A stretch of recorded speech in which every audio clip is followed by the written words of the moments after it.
Good afternoon, everyone. Thank you all so very much for coming.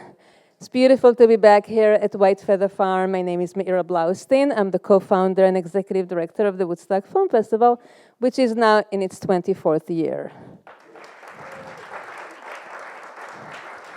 For the past 3 years, I think, ever since the second year of the pandemic, ever since 2021, we started doing our panels here at Broken Wing Barn in White Feather Farm. It's a beautiful barn. It's, I think, just coming in here, it just changes a little bit your state of mind. And then once you settle in here, each panel that we have here is just as wonderful as the other, just talking about different things. Earlier this morning, we had actors who direct. So we had Steve Buscemi, Matthew Modine, and Mary Stuart Masterson, talking really about why it is that they're also working behind the camera rather than just in front of the camera. It was a really great panel. And today, this afternoon, we have assembled some amazing people. Each one of them is a leader in their field and have been working in the film industry for quite some time to talk about where we are today in the independent films industry and where they think, through their lens of a lot of experience, we're going. So I'd like to bring Wendy Ettinger, who is the co-founder of both Game Changer and Chicken and Egg, to come up here. She's going to be moderating the panel. And to talk with Wendy, I'm just going to step here so that they can come here. I'm going to bring John Sloss, Bob Berney, and Eugene Hernandez. Right there. Thank you all very much for joining us. And let the panel begin. Okay, this is a test. All right, first of all, welcome everyone. And this is such a perfect place to be having this conversation because Woodstock Film Festival is the hub of independent filmmaking. So it's really thrilling to be here. And I have to say that it is such an honor to be with these guys because these are all great veterans of the indie industry, whether like writing about it or investing in filmmakers or identifying them. It's an extraordinary group to just talk about where we've been and where we're going. So I'm going to have you all self-introduce at this moment. Okay, Bob. Hi, Bob Berney. I have a company called Picture House, and Picture House is my partner, Jeannie, and I. We've had it for a while, on and off. The original Picture House was part of New Line and HBO, which was then part of who acquired Newmarket Films.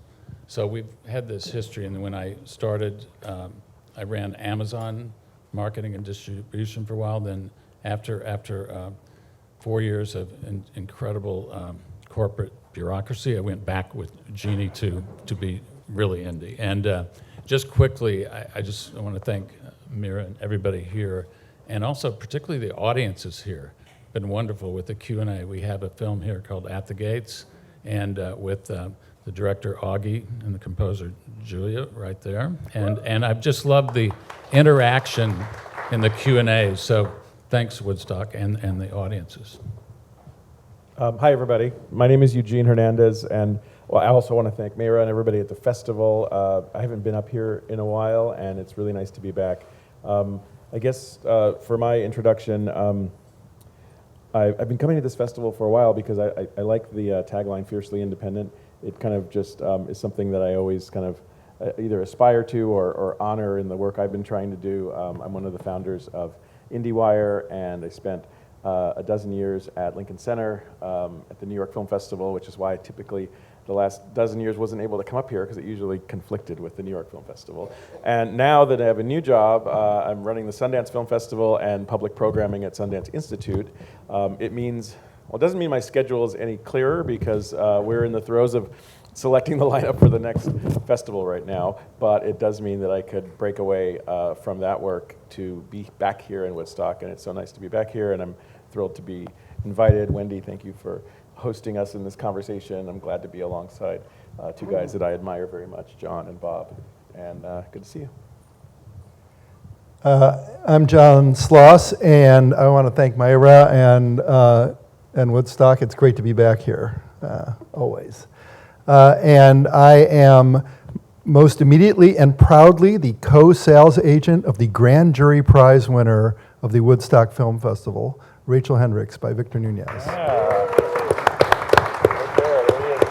he is. Oh, there he is. There. I would have said it even if you weren't here. Yes. And I'm a lawyer by training, and I still have a law firm, but I also run a company called Cinetic, which I refer to as an advisory conglomerate. We don't make films, but we do everything we can to get them made and out into the world. And that includes sales, putting financing together, have a management company, have a big burgeoning marketing and publicity group, and have a corporate advisory group. There you go. Over to you, Wendy. I thought we'd start by going back so we can look forward, because it almost feels like we're going full circle on this one. And I thought, actually, Eugene, if you don't mind starting just from an Indiewire point of view, kind of where we were and the trajectory to the extent you want to take us. My first film festival was my first time going to the Sundance Film Festival, and that was 1993. And it was an interesting moment. I was just out of UCLA, and I found that the movies that were the most interesting to me at that time were the films that were coming from the independent sector, films that from the mid 80s to the early 90s, I think were just some of the most exciting, bold. I'll throw Todd Haynes out there because I got to watch his movie again the other night at the opening night of the New York Film Festival, May, December, and you all should check it out.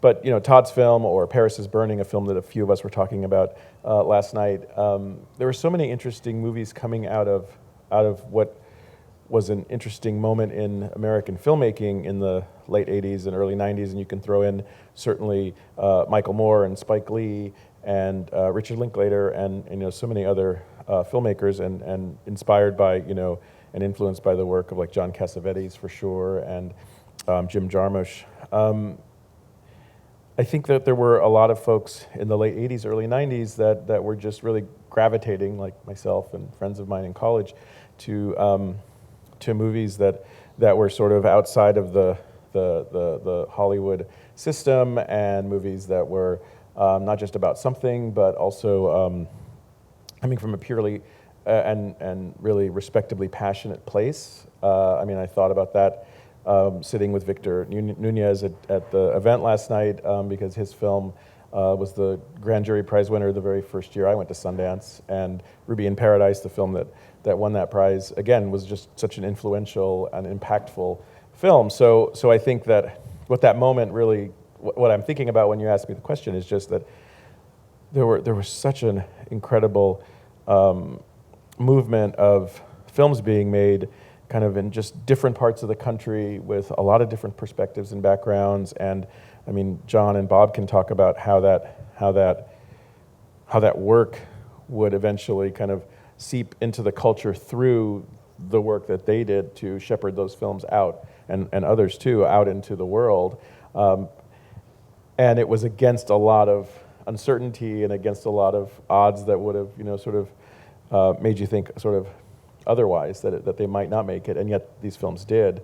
And out of that work, a stronger movement of independent film, and then of independent companies, and then dependent companies within bigger studios, really took root. And so specialty film was in a really unique moment because of not only the work of these guys, but of the excitement of audiences for something different, and even though there was a lot of uncertainty at the same time. So that's what led us to explore and create Indiewire in the early 90s. But it was really in a response to the kinds of films like Victor was making and others, when you would go to festivals and just find something unique and special and different, and trying to figure out how to support that and how to help that work get out into the world.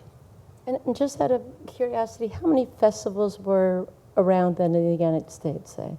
I mean, I think in the early '90s there were certainly a lot of festivals. There were hundreds in this country, but it was a different moment. I've been coming to, I started coming to this festival right at the beginning, so it's 24 years old now, and what you saw around 24, 25, up to maybe 30 years ago was a number of communities like Woodstock, arts forward, arts minded communities, really finding ways to create this kind of hub or home for independent work and storytelling as a way to not only connect with audiences locally, to support tourism locally, to engage sponsors and donors and supporters of the arts. And so you saw kind of a rush to create a number of festivals.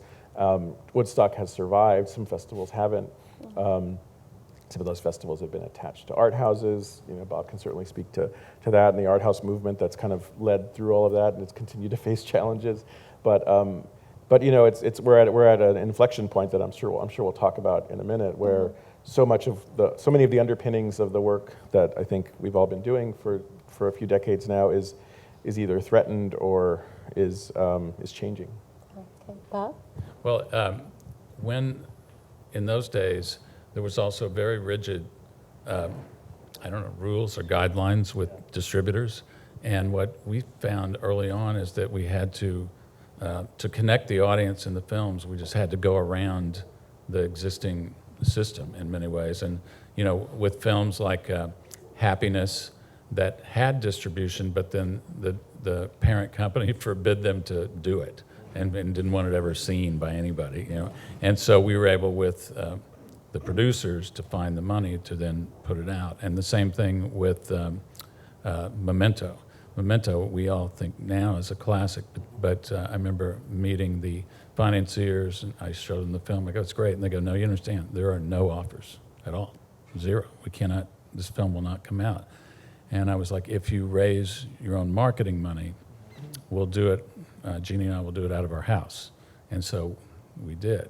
And even to a bigger extent, when we were doing Memento, and then I got hired to start IFC Films, and we had Y tu Maman Tambien. No one wanted that because they thought it was going to be an NC-17 or at the time X, and no one wanted it. And I was like, well, then we'll just do it unrated. We'll put it out, and it worked. And then the IFC people came in to me and they go, listen, here's the new plan. We have no money to buy films and no money to market them. And I was like, okay. So it's kind of back to where I was, and they said, go out and find films like you've been doing small with producers that want to put up the money. Well, then we found one. The first one I found was My Big Fat Greek Wedding. Everybody had passed, the whole place. In fact, Lionsgate had made an offer, and they just fired the acquisition person for making an offer.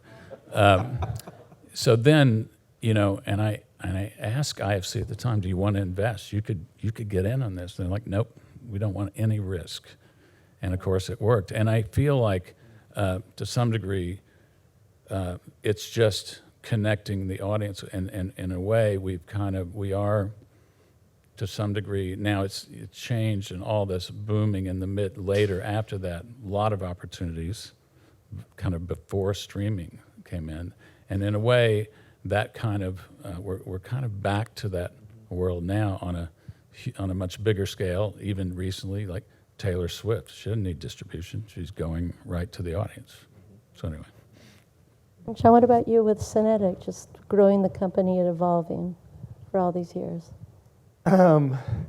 Yeah, I mean, as I said, we're a service company, so we don't necessarily make these trends. We just sort of amplify them. It's been a nice ride. My current obsession is really what I found was the primary sticking point on the Writers Guild and the SAG strike, which is data transparency. I was very dedicated as a lawyer and then as an executive at Cinetic to sort of demystifying and adding transparency to revenue streams from exploitation. And we made a lot of progress over the years. You know, if you remember historically, there was Art Buchwald, who had net profits on a film and then sued because the film made $100 million and he didn't make any net profits. And that was studio accounting. That's what shined the light on studio accounting, which was a sort of dark art where there wasn't a lot of sharing of information. Then a movement started, which we were part of, to sort of, like I said, demystify the whole process of where the money goes from you know, consumption. And we made a huge amount of progress over the years, and then Netflix sort of came in and just decided, for reasons I was surprised by, considering, I mean, I know Reed Hastings and I know Ted Sarandos, and they're good guys, they're kind of enlightened guys. They came from tech, which is a very transparency-oriented business, and they just said, we're going to be a black box. We're not going to share any of our viewer data. We're not going to share any data, and that's our prerogative. And it really set the industry back about 50 years. And still battling. It's fascinating to me. I was saying to Jeannie before, because I just sold a couple films to Netflix. One is May December, and one is Hitman, and they're both great films. And one's by Todd Haynes and one's by Rick Linklater. And the primary mover in those acquisitions happens to be the son of Jeannie Berney and Bob Berney, which must make for some interesting dinner conversation. We kind of have a wall. Is that right? But it's a real problem, and I was sort of excited when the strikes came that maybe SAG was going to be able to accomplish what a lot of us couldn't accomplish, which was to get the streamers to basically share data so that filmmakers could see, you know, whether their film was successful, so that we could see whether their film was successful when we're trying to get their next film financed. And when, you know, so you could have a basis for residuals, you could, you know, there's infinite amount of benefits from having that data available. Do you think the Writers Guild agreement tells us that they won't be able to achieve that with the SAG? Does it set the bar in a certain way? I honestly, with the opening in the New York Film Festival, I haven't had a chance to read it, although I have it. I don't know the answer to that. I have to, you know, I know the Writers Guild is declaring victory, but I think that might be a sort of... And don't you think that the advent of AVOD, advertising VOD, so Netflix is moving into advertising, right? The only way to sell ads is to give somebody some kind of data. So I think it's coinciding with that. It's the two-prong approach. It's the advent of advertising VOD, which opens it up to sort of Nielsen-type analysis. But I mean, even with the conversations with SAG and the Writers Guild, Netflix was saying, we'll give the data to a third-party auditor, but they have to agree not to give it to the filmmakers or the guilds. And it's like, what? So you know, we could debate forever what real advantages Netflix gets or the streamers get from being so opaque, but I don't think it's worth, you know, what's the negative. I think one thing to, just as an overview in history and everything, is that, you know, when we, in these early days, and all the studios too, there were so many revenue streams. So you had your theatrical, and then you had some kind of home entertainment. Then, you know, at the time it was to pay one or HBO or cable, and then free TV and everything. And now with the streamers, there's one. Yeah, I mean, I have 70 films in my office that pay overages from history, which is not an insignificant amount. And Netflix came in, and it was really a conflict because they were paying so much damn money, you know. And even from a filmmaker's, from everyone's standpoint, it's like, you know, do I stick up for, you know, for the theatrical and all the media and, you know, the possibility of making money on the back end and betting on myself, or do I just take this windfall and give it to them for perpetuity, you know, as a buyout? When we were, the first Picture House, as I said earlier, was owned by New Line Cinema and HBO, but both Warner's companies, right? So we had, we invested in and made in advance a movie, Pan's Labyrinth, just an amazing film. So I go to the people at HBO and go, this is great. can't wait till we have the HBO premiere. They go, no, we're not taking that film. It's in Spanish. Forget it. We have hard and fast rules. And if it's Spanish or black and white, we don't take it. I was like, you're kidding, but you own half our company. So what am I supposed to do? And I guess I'll have to go outside and sell it. And they go, yeah, but that's fine. There's no one that's going to do it. And I go, well, there's this new company, Netflix, that is interested. And they go, okay, those guys are losers. And then about 3 weeks later, the head of, Glenn Whitehead, they call me and they go, did you sign that? And I go, yeah, you told me to. And they go, oh, shit. That's our competitor, So, but I think it shows that what Ted and Reed and everybody did at the early days of Netflix was they're just flexible. They go, we don't care about any rules. Like, we don't care. We'll do it. You want a shorter window? You want this? You want that? We'll take it. And they did that to get in, and they really got in. But it seems like now we're at a point where that at least still at a point where that's irresistible. I mean, you talked, John, about selling Rick's film and Todd's film to Netflix. So, I mean, there is advantage to the producers to get the money back for making those movies, because how does Todd's movie get made? With less risk, or Rick's movie get made if you can't assure that return? I mean, it's in those cases, you're exactly right, and that's for the lion's share of movies. That's how they get made. These movies both got made independently, and the sort of positive development tied to both those movies is that Netflix bought them for less than the entire world. So until about a year ago, if you were going to sell a film to Netflix and you had sold Danish TV, you basically had to go buy Danish TV back, because they needed to hoover up every medium in every territory around the world in perpetuity. So I think that aspect of them is moving in the right direction. But we got those films financed independently, and it's weird because Rick's film was developed at Netflix, then put into turnaround. We took it over to Apple. It was developed there with an assurance of a green light, and got put into turnaround. And then we went and we raised the money basically through foreign sales and everything else, and then circled back to Netflix. Yeah, it was Rick is a paragon of the theatrical film experience. He started the Austin Film Society. They own a theater in Austin.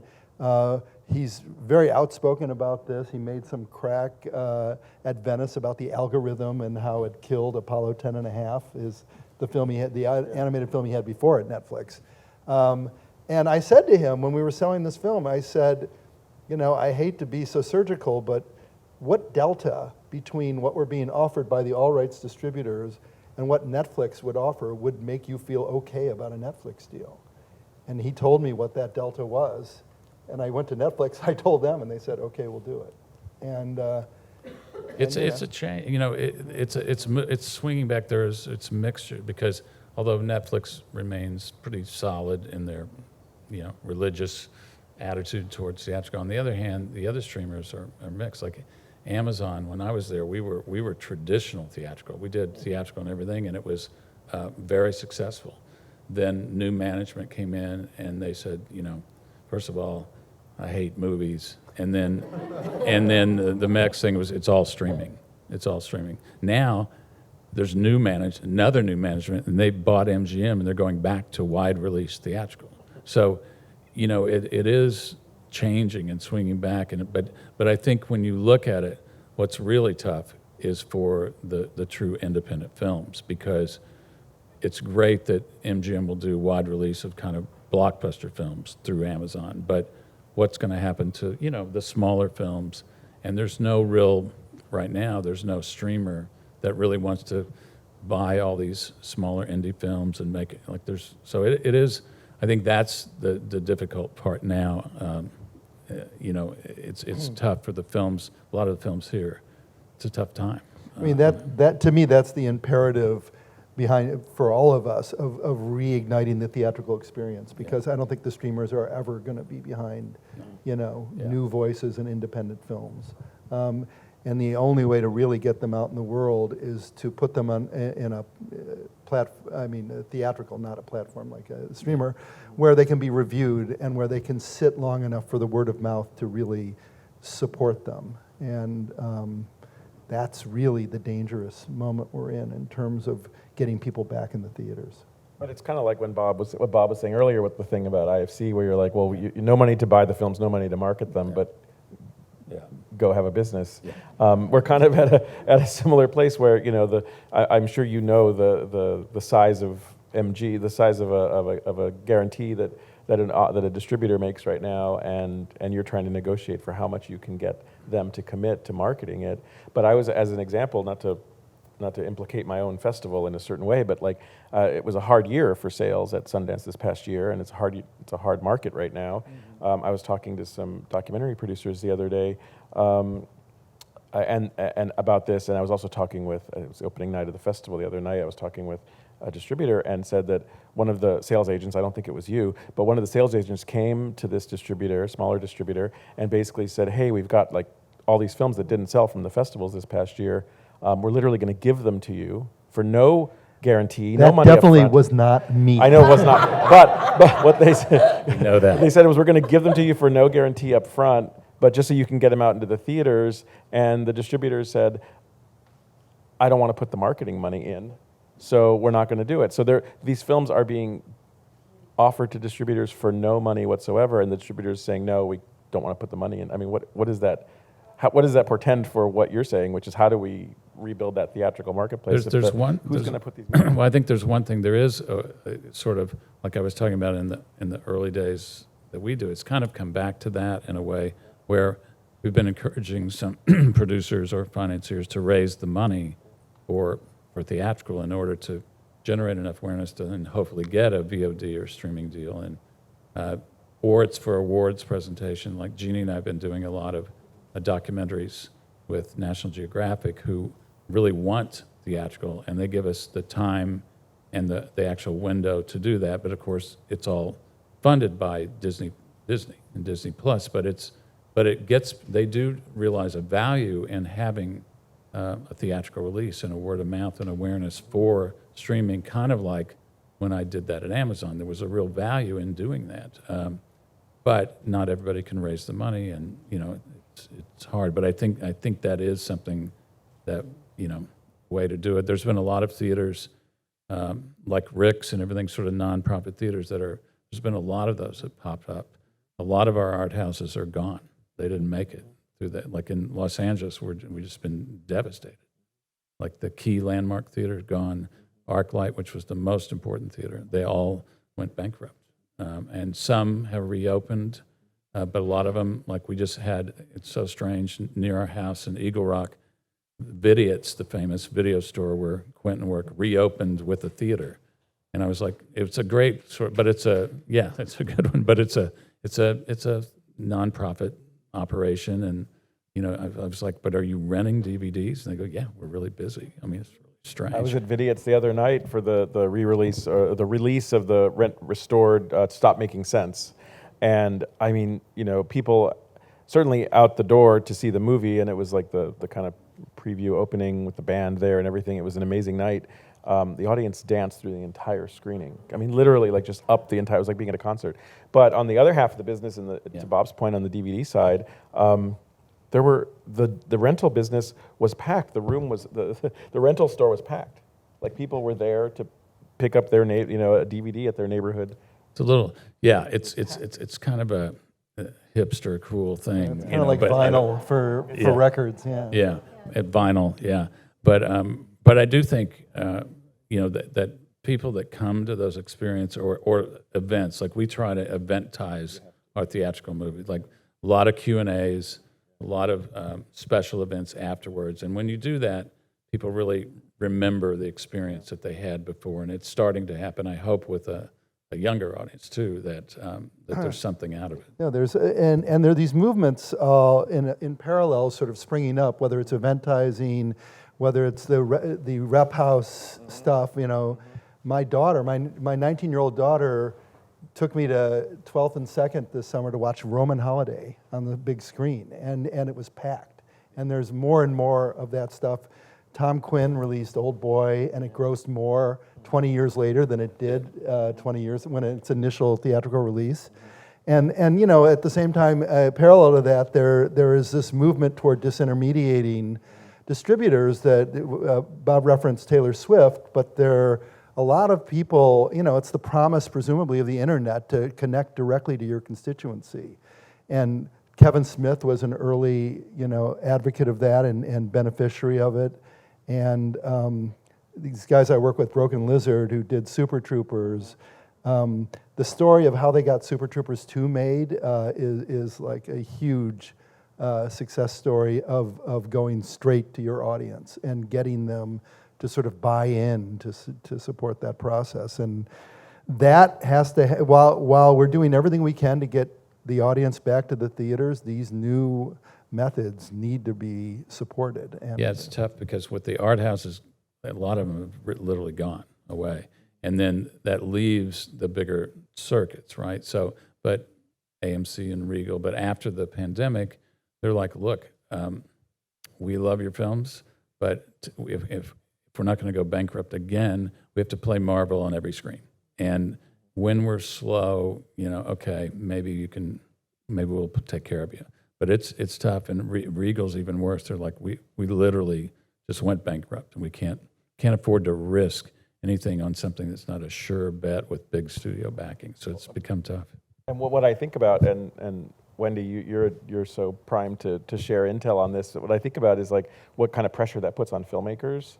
I look at Andy sitting in the room. I overheard you, Andy, earlier saying you were traveling with last year's film, Last Flight Home. You've got new films that you're working on and putting out into the world, and you're traveling to like Harvard and Yale to talk about Last Flight Home. Like to eventize these films, the filmmaker is kind of like on the road in perpetuity to try to generate, you know, some meaningful revenue. And what kind of pressure does that put on filmmakers? We think about that a lot at Sundance, where the artist is the center of all the conversations and decisions we make. But what kind of pressure is this marketplace putting on filmmakers to really be like kind of on tour forever with your movie to try to support the ways that it's available digitally? And I'm sure you must see that with artists you're supporting and funding and nurturing. Yeah, 100%. And not to mention the fact there are hundreds of filmmakers in the pipeline that we're all nurturing, supporting their work, and now there's no place for it to go. Like, where will it go? Who's going to buy it? That's a big question mark. So that somehow has to be subsidized, figured out, a new kind of platform. I mean, that will be a big challenge. Some make it to the art houses, which is great, or streamers. I think, Eugene made a point. Can you afford, as a filmmaker, to go on the road for the whole time? We just did a film called Wildlife with, you know, Jimmy Chin and Chai, and of course, they're famous for they live that stuff. They we'll do 400 Q&As a day, you know, and they did, but how can you know? And luckily, we had Disney Plus and Nat Geo paying for that, but it's hard. I mean, it works, but how many people can actually do that? So what is next, gentlemen? What advice would you give people in terms of they're in the middle of making their indie film, or they've made their indie film? Is there a strategy? Is there an emerging strategy? Are we all gonna figure it out in this room? What do you think? Well, I do think obviously the Woodstock, Sundance, these festivals are important to get them seen. They are also all the festivals themselves, because it's impacted the pandemic and theatrical, everything. They're all struggling. So the whole system is really in trouble. I mean, it really is. So, but I do think like trying to think ahead on raising money for also to try to, you know, get marketing out there for your own film, but also hopefully there'll be some kind of somebody that decides on the streaming side to actually want to combine it, have enough indie films to build it. But it's very tough to get enough subscribers when you're subscribing to everything else all the time. It's hard, and I think there will be new companies that open up, because the theatrical is coming back enough. I think that people see an investment in all the different revenue streams, and that will increase the possibility of international, like John was saying. International's been crippled too by the streaming. It's just like you don't want to have to go out and get out of all your deals you just made because you had a streamer buy. So, but that, I think on certain films, it's starting to come back. I think one thing, and further to what you're saying, Bob, is as the streamers consolidate over the next 5 years, and they will, because I don't think the world can support 7 global streamers, or at least big box streamers. And as sort of more specialized streamers sort of come up between the cracks, like Criterion and Mubi and things like that, the streamers that survive are going to offer these bundles to their viewers, to their subscribers, and there will be the big event films, there will be sports, there will be all these things. There's no reason why one bundle can't be new voices and new stories, and that will be something that we all have to, I think, sort of redouble our efforts down the road to sort of voice, because the streamers don't have a grudge against new voices or anything like that. They're just business people. So I think that's a real possibility as things go on, as the arms race among these streamers starts to clarify itself over the next few years. I mean, the problem is I've had a career of sort of giving clear answers to where things are going. This is a really tough time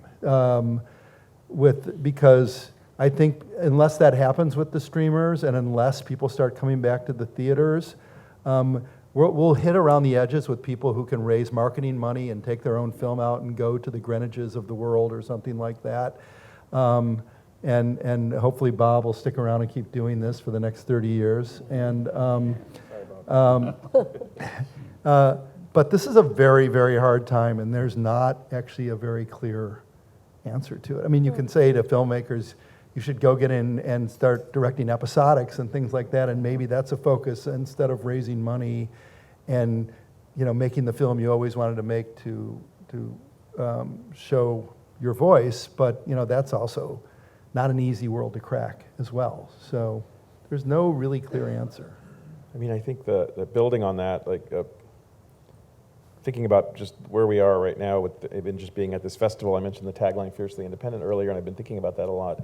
And I think what I observe, and this goes back to where we started the conversation, Wendy, is fiercely independent filmmakers can be really ingenious and inventive and entrepreneurial when sort of placed in a position of making a movie and then not knowing how for it to find an audience, or trying to come up with ways to develop new alternatives to get it to an audience. So one of the things that I'm watching right now from my vantage point at Sundance, and also just from my vantage point on the indie side of this world for the last 3 decades, is the creativity that I'm hearing about and seeing in the not-for-profit sector. I know that there's this WhatsApp group that has been written about in the press a little bit, of writers who've been on strike all summer, and there's this really rich WhatsApp group of writers who are sharing information and knowledge and venting, but also there's some creativity coming from that group and from that moment of our industry being stopped in many ways for such a long time now this year. There's some interesting ideas that are starting to emerge. I don't know what they'll morph into, but I can think of a couple of different conversations and tracks that I've heard about with folks who are looking at kind of non-profit or not-for-profit models for streaming that can be supportive of filmmakers, like the ones I mentioned earlier, films that just don't have a path, films that get into festivals like this one or the one I work for, or others, and just can't find a path that the industry will buy into. So, like to John's point, it's not that these companies are anti-new voices. They just don't have the right kind of risk-averse model to get those films out meaningfully. So filmmakers that I know about right now are developing alternate models that are supported by nonprofit arts organizations like the art houses that Bob's talking about, that maybe will tap into that art house network and also develop a more sustainable sustainable for filmmakers model that can try to get some money back into their hands. It's very tough with the older model of trying to get international sales for film and stuff. That was always hard anyway.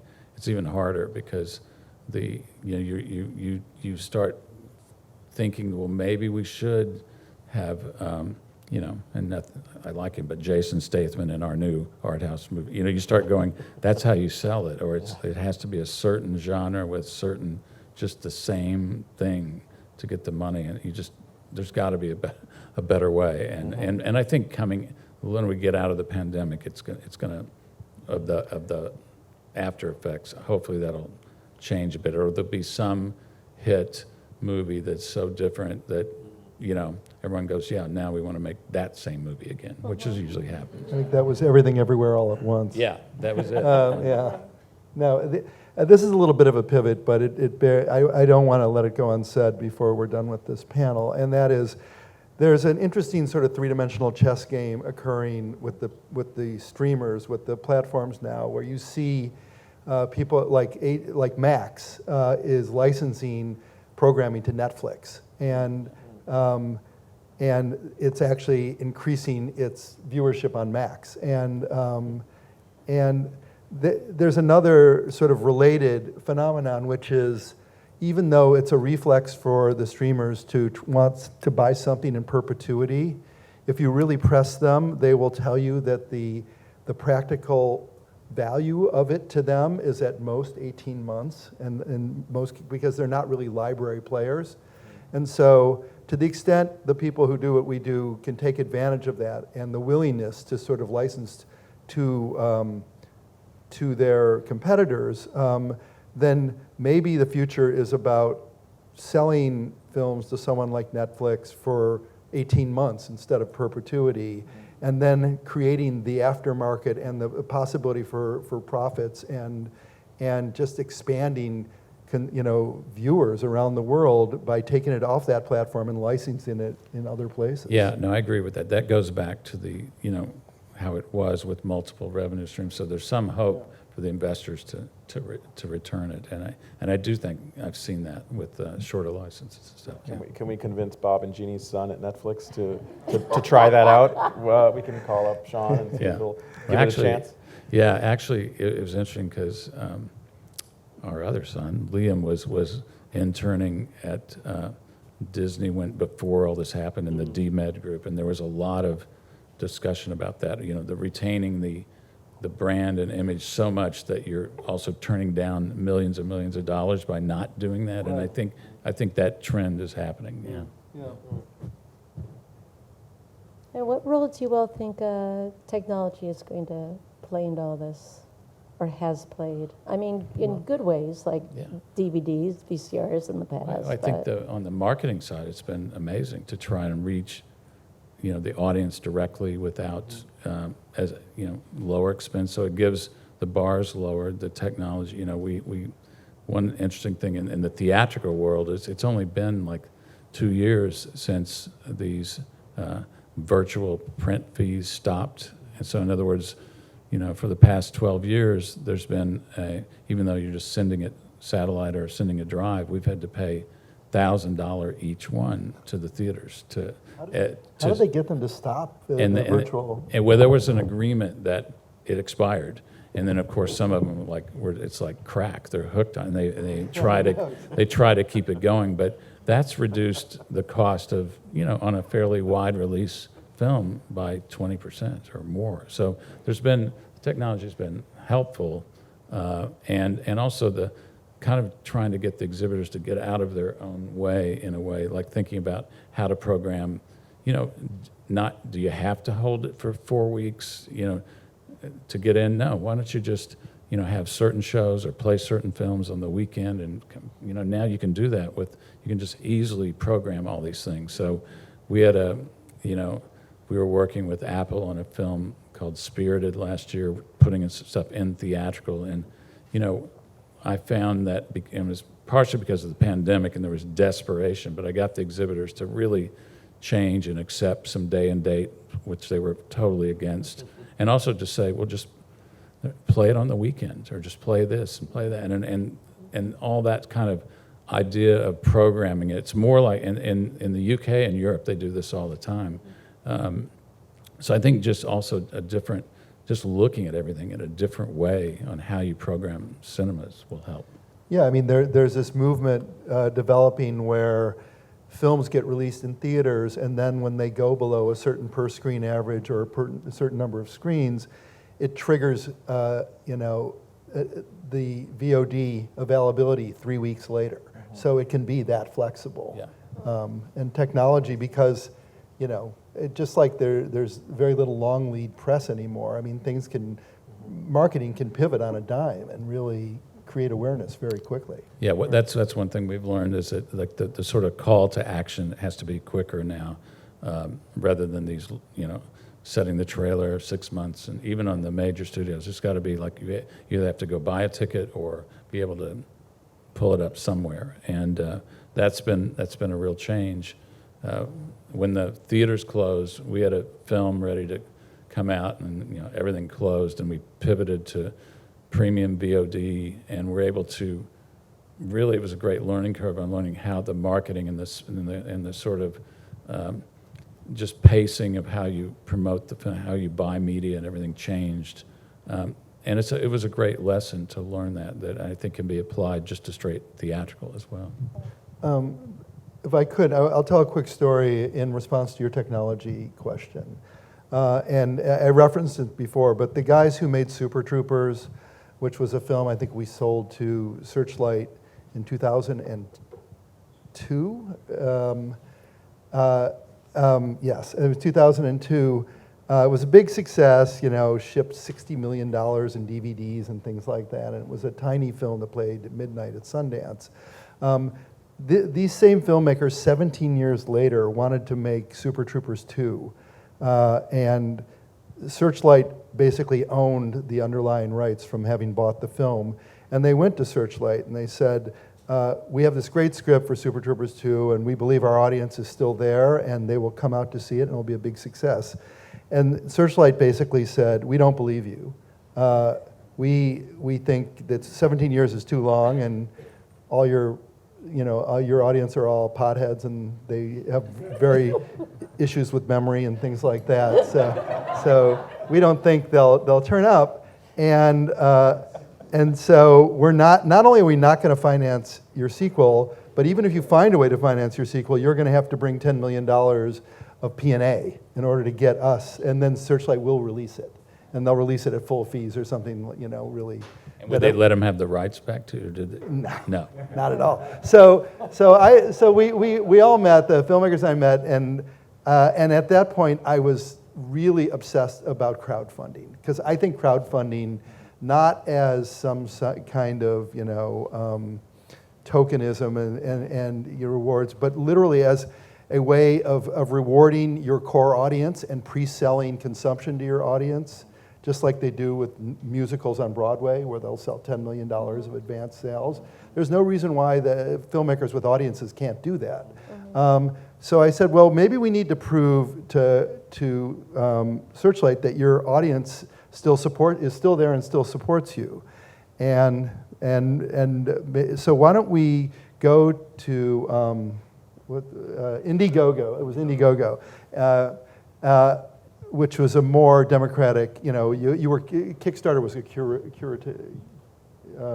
was curated, curatorial. So and Indiegogo would do anyone who paid the fee. So we went to Indiegogo and we offered to pre-sell downloads or theatrical premiere tickets, anywhere in the country where these filmmakers would tour and do theatrical premieres. And what they did is they ended up getting 45,000 contributors. They raised $5 million, which was a huge part of the budget, just by pre-selling consumption. And when Searchlight saw that, they said, okay, we'll put up the P&A. And they ended up making the film. Searchlight paid for the release of the film, and the film grossed twice as much as the original Super Troopers. So it's, and that really is a tribute to technology and their direct connection to their core audience. Right, it's helpful. All right, How much time do we have? Because I just wanted to ask Eugene one question before. 5 minutes, and then I'll start the Q&A. Great. Okay. So Eugene, hot seat. You're about to take over Sundance here. What do we all expect? Well, I mean, I think there's no shortage of films being made, and that's a great thing. Right. Last year, I think Sundance had somewhere in the neighborhood of about 15,000 submissions. About 11,000 of those were short films. We haven't released the numbers yet for this year, but we just passed our submission deadline. There's still some films that are trickling in, probably from filmmakers in this room, who we've given extensions to, happily. So I expect the numbers will be on par or higher than the submission numbers will be on par or higher than last year. What you can expect is kind of related to your last question, your previous question, which was about technology. We're continuing to explore and try to understand the impact of sort of streaming on festivals and how what the notion of a hybrid festival will be, what festivals will look like in the next, when Woodstock is celebrating its 50th anniversary, like what is the next 26 years going to tell us about festivals and the way audience habits are evolving in relation to both experiencing something in a room like this together and seeing movies like we have been this weekend in theaters, but also the fact that we want to see a lot of movies sometimes at home, and we want to have an opportunity to kind of satisfy our adventurous taste around that, and some of that isn't satisfied by the more traditional streamers. So one of the things we're continuing to explore and pilot, and this is the third year with input from people like John and others, and trying to be responsive to the sales community and not hurt, but rather help our filmmakers, is having this hybrid window that happens within the festival. This year you'll see it happening later in the festival, so we won't stream a single film until the second half of the festival, just for the few days during that final weekend when the awards and the conversation happens at the end that kind of can bring some attention. A very narrow number of streams, so that because of even what Bob was saying, like you don't have the same level, and John was also talking about just press and journalists and others whose outlets can't afford to send them to festivals or who can't spend as much time at festivals. It means that those films can't really get the coverage that is hopefully going to help. That's hopefully going to support John when he's trying to sell the film to a distributor. So by making the film available in a small window at the end of our festival, it allows more audiences, critics, journalists, some industry to watch in the second weekend when they go home, and hopefully gives those films a slightly better chance of stirring a conversation. So that's something we're continuing to pilot and explore. This will be the third year of Sundance. My first year fully at the festival, but it'll be the third year of Sundance having a narrow window. And if you're able to secure one of those digital tickets for that second weekend, you'll have a chance to kind of have a little sneak preview of some of the films that will be coming later in the year. So that's the biggest thing that we're continuing to figure out how to evolve. At the same time, just to kind of put a final point on it, is we're also protecting and preserving the first half of the festival as a purely in-person experience. Mm-hmm. Because, I talk about this a lot in my meetings with colleagues, is I think a lot about, I've been reading some articles and books and things about the founding of Sundance, and one of the things some of the founders talk about, were founded by Mr. Redford, Robert Redford. They talk about kind of the festival being a place of first impressions. You really get this chance, if you're a filmmaker at a festival, to get that first impression, and how important in any aspect of our life is that first impression, the first time you encounter someone or something, and those first impressions can really kind of stick with you. So how do we at Sundance really give our filmmakers the best possible shot at a first impression? It means choosing the best films we can from those 15,000 submissions, and then scheduling those films in a way that audiences can discover them. Hopefully John can bring buyers to the screenings. Hopefully Bob will be there at one of those first couple screenings, so that there's an opportunity for those filmmakers at least to be considered. Whether the film is going to make a big deal or whatever is going to happen, at least there's a chance for the industry and the critics and the audience to at least have a chance to kind of create that groundswell, that noise, that buzz, the social media, et cetera. So we're really emphasizing and preserving that first impression experience, and you'll see us really working hard to give each of the filmmakers we choose this year the best shot at that first impression, and then the little narrow window at the end so that audiences in other parts of the country can sample and hopefully talk about those films, and then hopefully those films will find a place out in the world. But that's the biggest thing that's evolving. Festivals can be really expensive to travel to and to participate in, and how do we connect our films with audiences who can't have a chance to sit in a room like this, aren't maybe not privileged or don't have the resources of many types to be in the room with us here for something like this. So it can be part of this bigger community and this bigger conversation around independent films. Excellent. I can't wait. Thank you. Shall we open up to questions? I'm not sure how you all want to do this.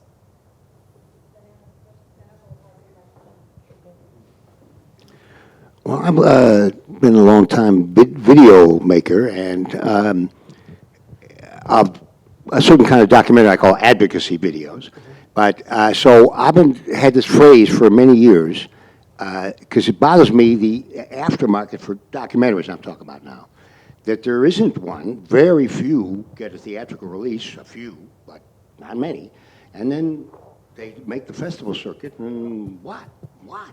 And so my phrase is documentary as curriculum, that there's a whole educational marketplace that I can tell you as a video guy, it wasn't there. You could not access a global educational marketplace, but suddenly, post-COVID, you can, and everybody, video, well, let's watch videos, yeah. Exactly. And videos will kill any teacher standing in the front of the room talking, or a textbook. I mean, just destroy. So much more effective, right? So, but if we don't establish that pipeline, I can tell you as me, man, it's like nobody's there. It's not set up that direction. People think theatrical, feature, right? And and there isn't any theatrical for most documentaries, and then what? You go to the next festival, or you get your resume up, and that documentary is ancient history. So that's why I just like help with that direction, documentary as moving into curriculum to find a different kind of revenue stream that lasts indefinitely. Is that a question? This is an unpopular, it may be an unpopular point of view, but I think in a way, the desire for a theatrical release of documentaries actually kept documentarians and documentaries from understanding their full inherent commercial value. And the interesting thing is because, I mean, there were always breakthrough theatrical documentaries, but by and large, people, in my opinion, were reluctant for some psychological reason to go to movie theaters to see documentaries. I think what a group of us found out through with a black box from Netflix over the years is that people love watching documentaries. And when Netflix started paying more for documentaries, even though they weren't telling us how many people were watching them, we took those breadcrumbs and figured it out. And we've helped create a much bigger market for documentaries. And the point is, what in this sort of largely post-movie star reality, what makes a scripted narrative more necessarily compelling than one, filmed from real life? And so I think if we sort of untether ourselves from the need for theatrical, and a lot of us did, you'll see more and more money pouring into the documentary market and more eyeballs available because it sort of builds on itself. But at the same time, the point you're making about impact and educational networks growing, that is certainly true. I don't know whether COVID had to do with it or not, but there are distributors, a growing number of distributors out there who are basically, whether it's Roku or anyone like that, who are really leaning into that market and helping grow that market as well. So I think it's actually a very healthy time for documentaries. Okay. Hello. Oh, I have to stand. Okay, good. I'll stand. Hi, guys. Thanks so much. Banking off of what the gentleman just said, the idea of knowing where these things are is the hallmark of our age. I mean, this is what's going on. I mean, we have shifted from atoms to bits. Okay, well, Nikos Negroponte said that, I didn't say it. But when I took my horror film out to the AFM in 1980, we carried 5 cans of 50 pounds worth of stuff out there.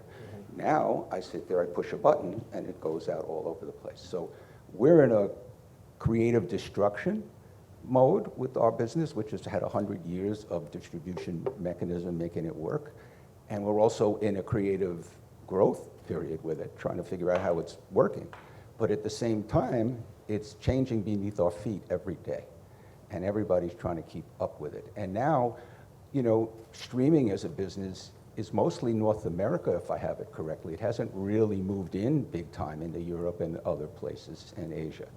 But as it is now, and AVOD and FAST showing up, that's driving the industry in a whole other way now. I mean, we seem to be going back to linear TV games with FAST. And at the same time, are these distributors and everybody looking at what the new people that are going to be looking at American movies and all kinds of movies? We're competing with Korea. We're competing with all these companies, and we're letting Korea, you know, they're winning. We're not letting them. They're winning Academy Awards. So we're in a completely different place. What do you think the advent of all of this, with everybody walking around with a movie theater in their pocket, is going to do to this whole business? And how do you keep theatrical movie work alive? It's an experience game now. It's going for the event, the experience, versus you can have it at home if you drive these watching parties and have everybody there. But how do we manage that? How do you see that Well, happening? one thing that's interesting is that happened obviously in the pandemic, but it just accelerated it, is the hard and fast rules that were there that couldn't be broken. You know, the sort of certain windows had to be 6 months, 9 months, and that in that way there was a lot of problems with that. Like some films that just didn't, you know, they just didn't play theatrical for over, and then you had to wait so long, then spend the money to relaunch them, then spend the money to relaunch it on pay. So I think that part where the rules broken down is good, because it you know, it was just too rigid. But I do think, and also I think that when you talk about some of the international business, like there's been production increased everywhere by the streamers, like Netflix is, you know, in all these places. And also I find it interesting that Netflix has actually made the US market completely accept subtitles and everything, like everybody just watched. So there's been, I don't know, there's been a lot of interesting positive changes. We just have to figure out what do we do now when there are no rules and no, you know, you just can't count on certain things. But I do think that as it swings back a bit, that there'll be, theatrical will be a part of it for sure, and there'll be shorter windows, and you'll be able to jump to VOD or streaming quicker and have the revenue. Like I have hope that there's going to be a way to figure this out, but it's just the wild right now. Like no one knows what to do. But I do think that theatrical will survive, and it's true. Streaming is picking up though in other places. There's been a lot of just legal and protectionism, you know, like France and stuff. But that's all changing too. I mean, it's, you know, it's not that long ago that, and I think it still is, that, you know, Cannes won't play a film from Netflix, but it's not, they want to, but it's the projectionist union and the theater. There's all sorts of, but now that's starting to change. So it's just a wild west all around the world. Why are we not, since we can send movies to our homes, are they not sending it to theaters? Everything's done with a DCP. Still got to go with Adams. Why are we not using bits? Why are we not sending movies directly to the theaters so they can work really quickly to make changes? If this isn't playing, they can bring something else in. What's stopping that? The exhibitors? Technically, you can. It's just trying to get the owners to do that. And like I was saying earlier, UK, like Regal in the UK has been doing that, and it's starting to happen. But yeah, it's another one of those things that there's all these rules that, you know, you don't have to follow. But I think that will happen. All right, right in front.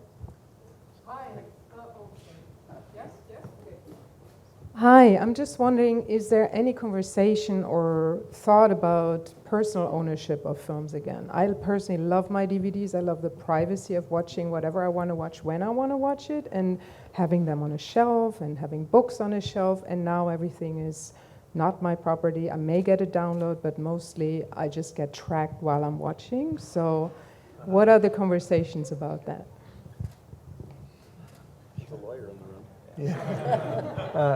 I don't think we're really going, I think it's going to remain a novelty. I don't think hard format ownership is going to have a huge renaissance, to be honest. Sorry. Sorry. Or maybe we can start it here in this room. Yeah. I'm just to pivot away from streaming for a moment, and I'm wondering, I'm thinking about a couple of companies, A24 and Neon, who have not only committed to sort of a more traditional model of theatrical release and multiple revenue streams, and also riskier storytelling, and they've had financial success. They're dominating the awards. Is there the possibility of more growth? Are more people going to jump into that space? Are they going to grow more? Because between the two of them, it's what, 20 to 30 movies a year. It's not enough. But why, if it's working there, isn't there more growth in that part of it? I think it will. I think there will be new companies. I mean, it takes financing. I mean, A24 has been super great about branding themselves and build and taking the time, a slow build over, so they can directly access their constituents. So I do think, I mean, they have a certain niche in a way. They've gone, they have sort of prestige and genre and a lot of horror films and stuff, but going for the audience, I think initially that really responded to the new technology. I think same way with Neon, they have a good taste. They probably need more money, but I think that you're right. I think there'll be more. Jeannie and I are going to raise money and do more. Where we're looking, so we talk to people, I do think you're right that there's been more companies now that things are kind of, we're sort of understanding the current streaming market and everything. And I think the important key to that is, can these companies get what I would call and John, like an output deal, like we used to have with HBO. Can this happen with streamers? I mean, I think the short answer to that is absolutely. The streamers are really hungry for those output deals. Sony Classics was able to do a very aggressive output deal with Netflix for their pay one window. And I think the example, the positive example of A24 and Neon, together with this whole movement toward theatrical viewing of repertory stuff for a new generation, and the grain of people, I hate to say this because they're my colleague or they're my peers, is Sony Classics and has created a huge opportunity in the marketplace, and Bob and Jeannie will certainly fill it, hopefully. But I think there are going to be others coming in. So I think that's good news, and obviously we need to promote that as much as possible. Yeah, just to follow up on what I was saying about an output deal, it would be like if you do theatrical, you have a guaranteed percentage based on that theatrical numbers from a streamer, and that's how in the mid 2000s, that's how Searchlight, Focus, that's how all of them survived over their either Showtime or HBO deal, and then it went away. The streamers didn't want to do those, and they want to make their own movies and control everything. But as John said, now they need other people to make, and they're willing to do it. And further to the point I was making before about the short, effective windows in each of these streamers, the future may be not only making those output deals with the streamers, but making 3 or 4 of them in succession. And smart distributors will start doing that, and that will make them economically viable, or at least certainly help. And it is interesting, just to add to Peter's question, or to make a point, is that there also is this really tremendous loyalty that I think both those companies have been able to nurture with their audience. Neon with their choices and really putting that name forward and having that name stand for something. I think what the team there is doing there is really smart, and I think with A24, yes, they're very loyal to the theatrical experience, but I certainly have a really nice A24 candle in my living room that I light when I'm watching a movie at home, and it creates a really special. I do have an A24 lighter as well. So, you know, they're also enhancing my home viewing experience with that beautiful candle. But I think that they've created such loyalty. I mean, I have friends, especially friends who are like 20s and 30s, folks who I work with, who it doesn't matter what movie A24 is putting out, what genre, if it has that name, or Neon, other companies, if it has that name attached to it, they will go out and see that movie, and that's some loyalty that you haven't seen in our space. It's crazy. I mean, what studio engendered that kind of loyalty other than Disney many, many years ago? Yeah. They've been very smart about it. I remember when I first started Amazon, before I built out the team, we would go to all the different distributors and hire them and we'd pay for the money, we did the marketing, but we'd just like, here's some money. And everybody did it except them. And they're like, we're not going to do it because we want only our name on it. And I was like, you guys are really smart. Don't take my deal. Hi. I have a question for Eugene, and a two-parter.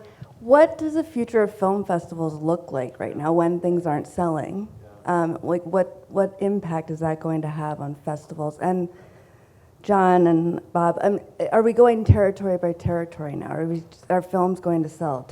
Like, I heard that Netflix just is buying U.S.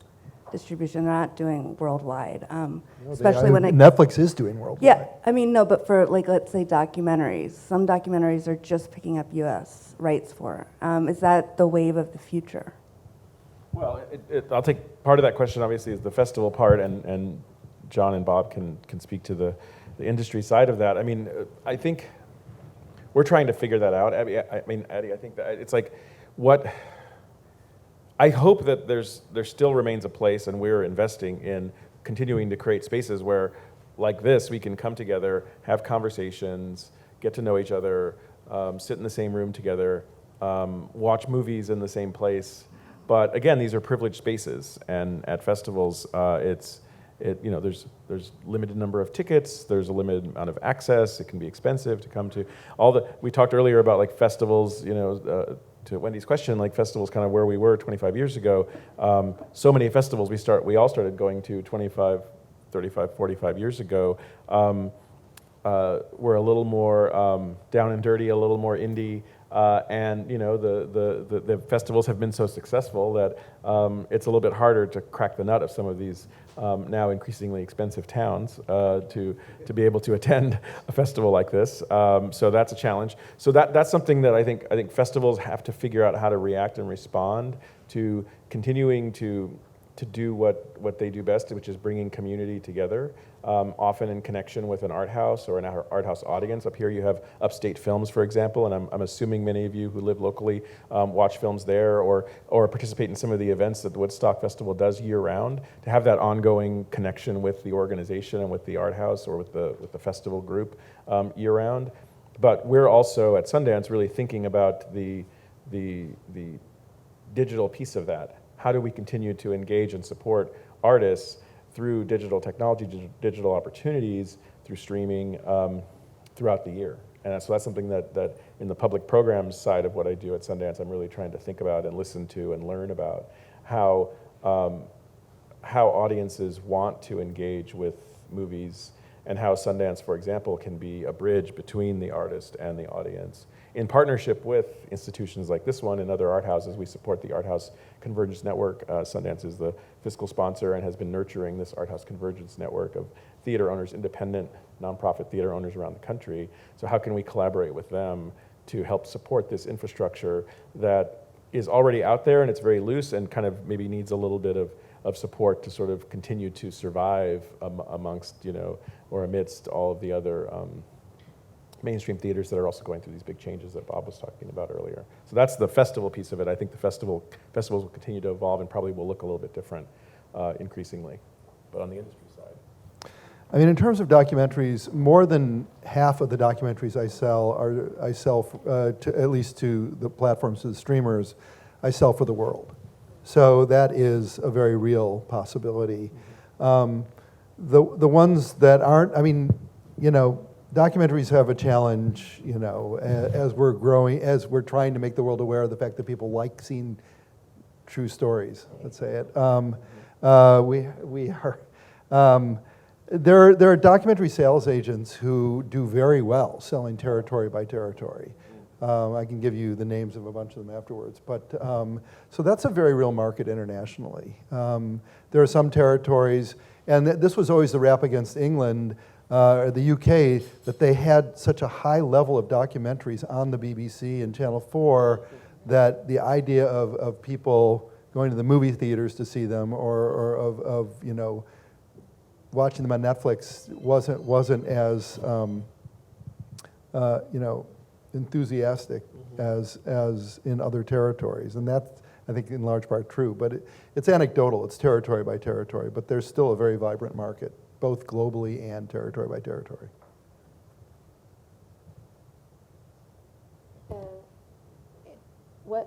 There's just one back here, and then we'll come to yours, and we can close it up then. Yeah? Just, you know, going along with the crowdfunding kind of idea, and I don't know, to me, when I've seen work in other industries like real estate, or even you can invest in painting now, you can get like fractional shares in painting. Like, have you guys seen any kind of movement towards, you know, like very fractional kind of investing in films? I mean, I think anyone who invests in films as a purely economic investment should have their head examined. I think it doesn't have to be a complete loss of money, but you need another thing, you know, whether it's supporting a story that's being told or the people telling it, to really make it make sense to you. And I think anyone who tells you otherwise isn't being straightforward. So I think even though there are laws that have been passed to enable fractional investment through crowdfunding as equity, I don't really support that. I think the idea of pre-selling to your core audience and making them the huge booster in your film and privileging them over the general public is really the future of crowdfunding. So that's where I would probably steer you. I have a question for Bob. Yeah. So you were responsible for My Big Fat Greek Wedding success. Yeah, we sort of, you know, we distributed. He's too released the modest. film. He's too And- modest. He was responsible for My Big Fat Greek Wedding. Yeah. Ms. Wilson was involved, because you guys took a ground-level Greek group. Yeah, on the marketing side, on the positioning of what happened was the rights were split. HBO funded the movie, but a company, Gold Circle, had international rights. So the rights were split, and so they needed a theatrical to generate international sales, especially back then. And HBO goes, forget it. Like, we're not doing that. We made the movie, kind of a favor, you know, we don't really love it. And it's, you know, and so the Gold Circle put up all the money.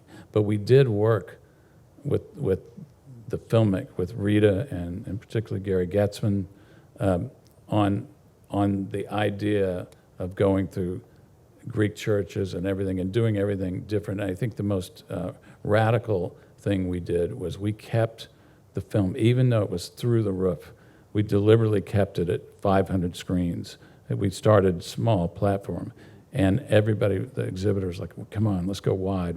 And we said, no, we're just going to keep the screens full and laughing at everybody, and kept it that way for 6 months, and then went wide, and it played a year. And you know, Gary and the people, they were worried about every big studio movie that came on. Oh, we're going to die. The May movies are going to kill us. The summer movie. And finally, we were talking about the Christmas movies. They're like, the Christmas movies are going to, and it was a year later. But I think it was like, again, just doing things outside the way everything was done. And luckily, they were all, Rita and Gary, and they were all really supportive, because some people would have said, you know, just go, just take as much money. And I don't think it would have ever done the same thing. It makes me curious about, because it's very, what made it work was isolating a group and which they followed. We have a mechanism to reach anybody right now. Yeah. I mean, the internet is built for that. Yeah. We can find any niche we want and Yeah. get with them. Yeah. So where is that?